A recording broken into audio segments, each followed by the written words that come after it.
আমি কলা বাবার সামনে যেই সুন্দরীটারে দেখতে পাচ্ছ, এইটাই হচ্ছে মূলত কলা বাবার বউ। বাস্তব ক্ষেত্রে আমি কলা বাবার কোনো বউ নাই, বউ নাই, বউ নাই। আমি কলা বাবা জমের সিঙ্গেল। ভাইরা আমার, বইনেরা তোমার, আমরা দুজন বিমানের মধ্যে বৈশা রয়েছি। প্রাইভেট বিমান থেকে ঝাঁপ দিয়া দিলাম। My name is giant ক্যাং, my name is কলা বাবা গো। আর আমি কলা বাবার সাথে আছি কলা বাবার বউ। এইবার বন্ধুগণ আমার, আমরা দুজন প্যারাশুট নিয়ে নিলাম।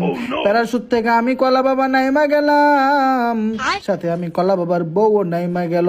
বাইরা আমার, বইনেরা তোমার, নামতে না নামতেই আমি কলা বাবার বউ দেখো পকত কইরা একটা কিল কইরা ফালাইলো। আমি কলা বাবা কোনো কিল পাই না, সেই জন্য আমি কলা বাবার বউরে ডাক দিয়া বললাম, আসো আসো আসো, আমি কলা বাবার কাছে আসো, আমরা দুইজন মিলে একটা ঝাঁকা নাকা ডান্স দিব। ইমোট দেওয়ার পরে আমি কলা বাবা সিনটারে চেঞ্জ কইরা দিলাম। এইবার আমি কলা বাবা সিন চেঞ্জ কইরা ফেললাম গো। ওই মুহূর্তে কলা বাবার বউ বলে, নামো নামো নামো, কারণ এইখানে এনিমি আছে। আমি কলা বাবারে দেখো বজ্জাত এনিমি দূর থেকে ড্যামেজ দিয়া দিছে। এনিমিটা বড় চালাক গো। আমি কলা বাবার উপরে বুং বাং ক্যারেক্টার মাইরা দিছে। ওইদিকে আমি কলা বাবার বউ ফাইট করতে যাই, ডাউন হয়ে গেছে। আমি এনিমিটারে বডি ড্যামেজ দিয়ে আকাশ ভরা তারা কইরা দিছি। আমি কলা বাবা দৌড়াইয়া ভালোবাসার শহীদ গো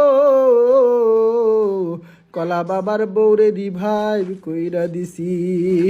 এইবার সামনে এনিমিটারে মারতে যাই আমি কলা বাবার মনে হইল জান পাখিটারে একটু হিলিং কইরা দেওয়া দরকার। কি জান পাখি, ভালো করে চিনি না, আমি সিঙ্গেল। যাই হোক, এইবার বন্ধুগণ আমার, আমি কলা বাবা মেটকিট কইরা নিলাম।